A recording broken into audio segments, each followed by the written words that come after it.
Imaginez que vous avez un ami, il fait une grande bêtise.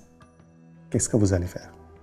Est-ce que vous allez l'engueuler, l'injurier, lui rappeler sans cesse qu'il a fait une bêtise? Ou est-ce que vous allez lui dire, écoute, c'est pas grave, ça arrive à tout le monde, allez, ce qui compte, c'est comment on avance. On montre souvent compassion aux autres. Mais quand il s'agit de nous-mêmes, aïe, aïe, aïe. Un des grands blocages dans le chemin de la méditation, c'est que, vous voyez, vous avez passé une journée stressante. Hier, c'était super facile de rester 1 minute, conscience du souffle. Aujourd'hui, vous n'y arrivez pas. C'est normal. Parce que la journée d'aujourd'hui était plus dure.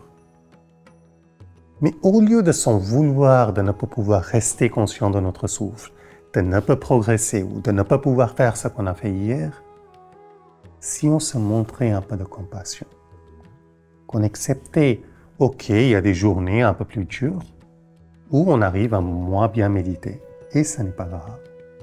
Ce qui compte, c'est comment on avance. Ça change tout.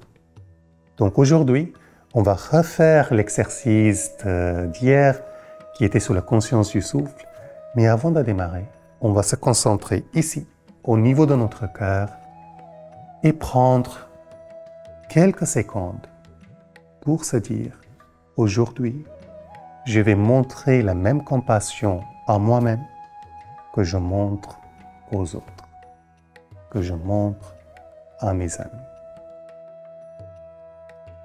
Quand on commence à ne pas s'en vouloir de chaque défaite, on bâtit le chemin de la réussite. Mais raison très pragmatique, comme je vous disais, méditation, ce n'est jamais linéaire, c'est jamais qu'on va progresser comme ça. Parfois, il y aura des hauts, parfois, il y aura des bas, parfois, on aura l'impression d'avoir fait un pas vers l'avant, et puis le lendemain, on aura l'impression d'avoir fait 4 pas en arrière. Mais à vrai dire, on n'a pas fait ces 4 pas en arrière. On a préparé pour les prochaines réussites.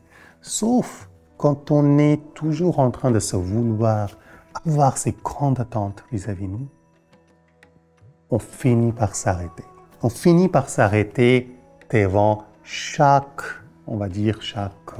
manque de réussite, même si cette manque de réussite préparait des réussites beaucoup plus grandioses dans l'avenir. Donc, montrer un peu de compassion vis-à-vis de nous-mêmes, se permettre de faire des fautes, se permettre de ne pas progresser chaque jour, ça aide incroyablement.